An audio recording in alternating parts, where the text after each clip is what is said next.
কলিজার টুকরি মেয়ের বাড়িতে গেলে ঘরের দরজা দিচ্ছেন ফাতেমা, ও ফাতেমা, ফাতেমা দরজাটা খোলো, আমি তোমার আব্বা জান চলে এলাম। ঘরের ভিতর থেকে আওয়াজ আসছে, আব্বা এখন ঘরের ভিতর প্রবেশ করবেন না। এমন একটা কাপড় পরিধান করে রইলাম, যদি আমি মাথা দেখতে যাই আমার পাটা আলগা হয়ে যাবে, আর পাটা যদি দেখতে যায় আমার মাথা আলগা হয়ে যাবে। এমন কাপড় ছাড়া আমার বাড়িতে দ্বিতীয় কাপড় নাই। আল্লাহর নবী সাল্লাল্লাহু আলাইহি ওয়াসাল্লাম গায়ে রুমালটা ছুঁয়ে দিয়ে বললেন, ফাতেমা এটা নাও, তোমার গায়ে তুমি মাথায় তুমি দিয়ে দাও। ও সোনার ভাইরা, নিজের কলিজার টুকরি মেয়েটাকে গরিবের হাতে তুলে দিলেন। ও সোনার ভাইরা, ফাতেমা তুজারাকে ডাক দিয়ে বললেন, ফাতেমা এইটুকু কষ্ট করে যদি তুমি কবর পর্যন্ত যেতে পারো, আল্লাহ রাব্বুল আলামিন যত নারী জান্নাতি হবে তাদের সর্দারি করে আল্লাহ রাব্বুল আলামিন তোমাকে তুললেন। একটু জোরে বলুন না সুবহানাল্লাহ। কলিজার টুকরি মেয়ে এরকম একজনের হাতে তুলে দিলেন, আর হযরত ওমর ছেলে বিয়ে দিচ্ছেন। একটু শোনেন, আজ একটু আলোচনা রাখি, কষ্ট হচ্ছে না তো বন্ধুরা? শোনেন ভাইরা, আপনারা এখানে অনেক আছেন বিয়ে শাদী করবেন, কিন্তু একটু ভালো মেয়ে তো সবাই খোঁজে না, খোঁজে না? ভালো মেয়ে খোঁজে। তা কিরম মেয়ে খুঁজছেন দেখেন, হযরত ওমর ফারুক রাদিয়াল্লাহু তাআলা। ভাইরা, হযরত ওমর ফারুক রাদিয়াল্লাহু তাআলা কবির চুরিতে গলিতে ঘোরাফেরা করে। এমন একটা গলির ভিতরে গেলেন, গিয়ে দেখছেন মা আর মেয়ের ভিতরে কথোপকথন হচ্ছে। মা মেয়েকে বলছে, মেয়েরে কত রাতে গরুর দুধ কতটা হয়েছিল? ছোট্ট মেয়েটি বললেন, মা গত রাতে কিন্তু 10 কেজি দুধ হয়েছিল। আজ কত রয়েছে? ছোট্ট মেয়েটি বলল, মা আমাদের গরুর দুধ মাত্র 7 কেজি হয়েছে। মা বলল, মেয়ে দুধে একটু পানি দিয়ে দে, সকাল হলে কত মানুষ দুধ নিতে আসবে, 7 কেজি দুধ কাকে দেব? এক কাজ কর, দুধে একটু পানি দিয়ে দে। মেয়েটি বলল, মা যদি দুধে পানি দিই কেউ যদি জানতে পারে সর্বনাশ ঘটবে।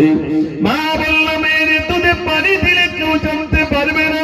মেয়েটি বলল, মা দুধে যদি পানি দিই দুনিয়ার কেউ যদি না জানতে পারে, আসমানের মালিক, জমিনের মালিক, কুল কায়নাতের মালিক আমার আল্লাহ তিনি তো দেখতে পাবেন। একটু জোরে বলুন না সুবহানাল্লাহ। দুধে পানি দিলে কে দেখতে পাবে? আর আমাদের মেয়েরা পিকনিকে যাচ্ছে, দেখতে পাচ্ছে কারা? আল্লাহ। মেয়ে বাড়ি এসে বলছে, মা পিকনিকে যাওয়া আমাদেরকে সারলে যাবে। তো মেয়ের বাপ বলছে, কচি একদম জাতিনি, হুজুররা মিলাদে আমাদের মান সম্মান আছে তো। মেয়ের মা বলছে, তুমি সব বোঝো, এখনকার মেয়েকে একটু জাতি হয়। ঠিক বলছি না ভুল বলছি?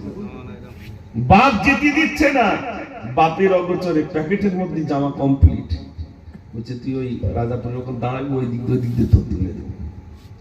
মেয়ে তুলে দিলে, মেয়ে পিকনিকে গেল, রাত 3টের সময় বাড়ি আসতেছে। আহা, এরকম মেয়ে আছে না নেই? আজকে আর কেউ কথা বলবে না।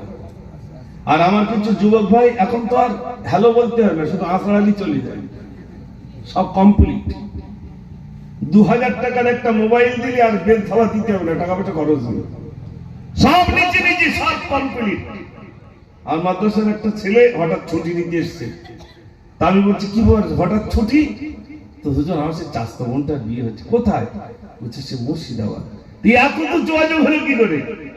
তো হুজুর আর বলবেন না, সে আমার বোনটা ফোন করতে করতে রং নাম্বারে সর্বনাশ করে ফেলেছে। আমি এখানকার যুবকের কথা বলছি, আমি সব চৈতন্যের কথা। এখানকার তো ভালো, আলহামদুলিল্লাহ। ও যুবক ভাইরা, যদি পিকনিকের গাড়ি কমপ্লিট হয়ে থাকে প্লিজ ওইটা করবেন না ভাই, যাবেন না।